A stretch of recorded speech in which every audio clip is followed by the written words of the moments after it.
Local बाख्रा पाल्नुलाई खासै गाह्रो छैन। अब हाम्रोतिर गोगुन, दुधिलो, तम्लायो, पह्यु, काब्रा यस्तो हुन्छ। अनि त्यही ल्याउने, काटेर दिने। अनि अहिले चाहिँ यो नयाँ नयाँ खोर भएको कारणले मैले त्यस्तो बाख्रालाई दाना दिने यस्तो दिने चलन छैन। किनभने अब लोकल बाख्रालाई चाहिँ दाना दिइराख्नुपर्ने चलन जरुरत हुँदैन। किनभने उनीहरूले चाहिँ हरियो घाँसहरू खान्छ। अनि कुरो चाहिँ मकैको पिठो अनि हरियो केही सागसब्जीहरू अथवा इस्कुसहरू त्यस्तोहरू काटेर पकाएर बेलुका अनि दिउँसो 2 चोटि चाहिँ टन्नै दिनुपर्छ। अनि हरियो घाँस अब सकभर चाहिँ चराउनुपर्छ। अब हाम्रो त धेरैवटा बाख्रा भएको कारणले गर्दाखेरि अहिले चराउनु लगेको छौँ र अब हामी पनि अब 2 जना छौँ। त्यो 2 जनाले अब धेरै बारीमा पनि सब्जी खेती गर्नुपर्ने हुन्छ। अब यो बाख्रालाई पनि हेरविचार गर्नुपर्ने हुन्छ। अनि अब यिनीहरूलाई चाहिँ घाँस टाइममा दिएन अनि के अरे कुरोहरू टाइममा दिएन भने चाहिँ फस्किजान्छ नि। फस्किसकेपछि अब फेरि डक्टरलाई बोलाउनु पर्ने हुन्छ। त्यही भएर सबै कुरो ब्यालेन्स मिलायो भने चाहिँ लोकल बाख्रालाई त्यति साह्रो ज्यादा खर्च लाग्दैन। यो कुरो पनि जेमा दियो भने नि खाइहाल्छ। अनि फेरि अब यसको विशेषता एउटा के छ भने लोकल बाख्रालाई हरियो घाँस भए चाहिँ हुन्छ। उनीहरूलाई त्यस्तो चोकड खुवाउनु पर्ने अनि उनीहरूलाई धेरै उयो गर्नुपर्ने त्यस्तो हुँदैन। तर अलिकति चिसोबाट चाहिँ बचाउनु पर्ने हुन्छ। किनभने यो लोकलै भए पनि अब चिसो चाहिँ अलिक धेरै नसहने रहेछ। अनि खोरमा चाहिँ राख्नु भएन। यसरी सफा गरेकै गर्नुपर्छ। अब पहिला अब यो लोकल यो खोर बनाएको करिब 1 महिना त भयो होला। 1 महिना 1.5 महिना। अब कहिले त अब भ्याइँदैन बारीको कामले। त्यही कारणले गर्दाखेरि हामीलाई यो 1 दिन 2 दिन भयो भने यति धेरै हुन्छ।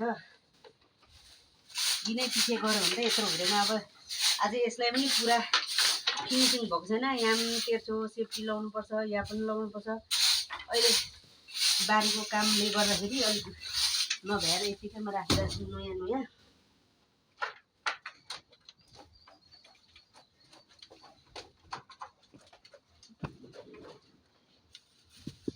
सुई चाहिँ अब लोकल बाख्रालाई चाहिँ अब यो नाम लिएको के को सुई चाहिँ 3 महिनामा लाउनु पर्ने रहेछ। अब हामीले अब आफ्नै घरको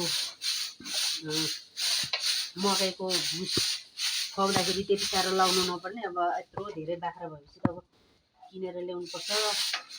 अनि त्यही बाख्रालाई त्यही मकैको पिठो अनि अरू पानी मिसाएर हरियोहरू थियो भने पनि हुन्छ। नभए पनि यो लोकल बाख्रा पाल्दाखेरिमा त त्यति साह्रो झमेलासँग मार्नुपर्ने त्यति गाह्रो चाहिँ हुँदैन रहेछ है।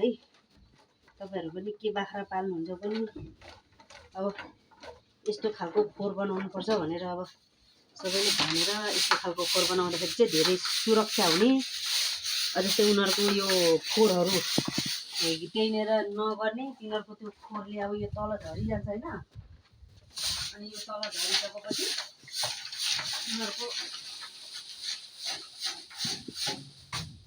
झरिसकेपछि उनीहरूलाई खोरमा राख्ने बित्तिकै उनीहरूलाई रोग लागिहाल्छ। उनीहरूको यो टोइलेट अनि पिसाब त मुनितिरै जान्छ। अनि यो लोकल बाख्रा पाल्दाखेरि अब यो पछि गएर मल आफ्नो बारीमा उब्रेर पनि अरूले बेच्न पारो भने पनि फाइदै छ। अब त्यसरी यो चाहिँ धनकुटा राजारानीको हो। राजारानीको गल्लीहरूले बाख्रा छन्।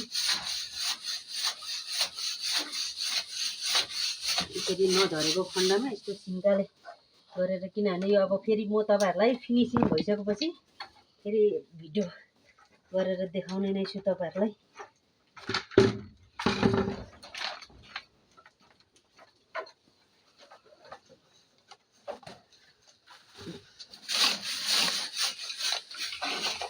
यो चाहिँ किन लाग्यो भन्नुहुन्छ भने भर्खर ब्याउँदाखेरि भर्खर ब्याएको पाठापाठीलाई चाहिँ धेरै ठन्डा हुन्छ यो ठाउँमा। त्यही कारणले गर्दाखेरि यस्तो माथिबाट यो फर्मले गरेर यहाँ मुनि बस्ने ठाउँ छ, यो प्यासेज, यो बाख्रा पाठा भर्खर ब्याएको चाहिँ राख्नुको लागि। अब एकचोटि ब्याउँदाखेरि 8-9वटा 10-12वटा ब्याउने, त्यही कारणले एउटाले नहुने।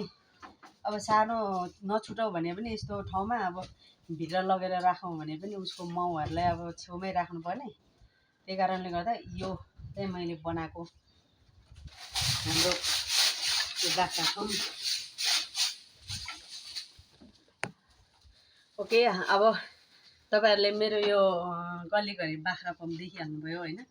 यो सुरु मात्रै गरेको हो मैले, भन्दाखेरि फर्म खोलेको त धेरै भइसक्यो, तर यो खोर चाहिँ अहिले भर्खरै बनाएको। त्यही भएर तपाईँहरू सबैले मेरो भिडियोलाई लाइक सब्सक्राइब गरिदिनु होला।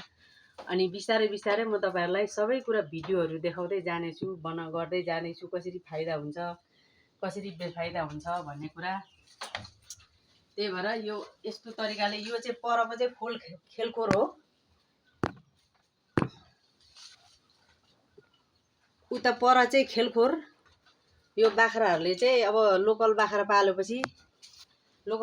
पालेपछि चाहिँ खेलखोर हुनै पर्ने क्या। उनीहरूलाई अब बाहिर घाम ताप्नु पर्ने, अनि त्यसरी घाँसहरू दिएर, अनि यो चाहिँ 2-3 दिनमा यसको सोहोर्ने हो।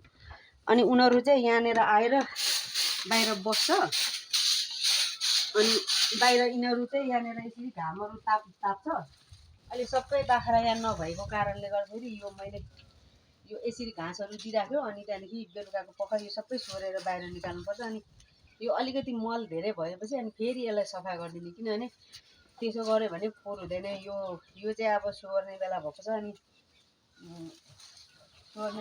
अनि अब यसरी ढोका अब यसरी राख्यो भने सेफ्टी हुन्छ बाख्रा। अब म अर्को खोरमा जाँदैछु सफा गर्नलाई।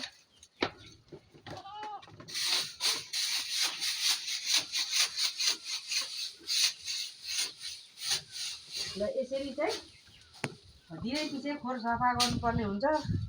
यो बाख्रा फार्म मतलब बाख्रा पाल्दाखेरिमा चाहिँ पहाड गाउँठाउँमा घाँस प्रशस्त हुने भएको कारणले गर्दाखेरि तपाईँ र हामीलाई फाइदा छ। By by.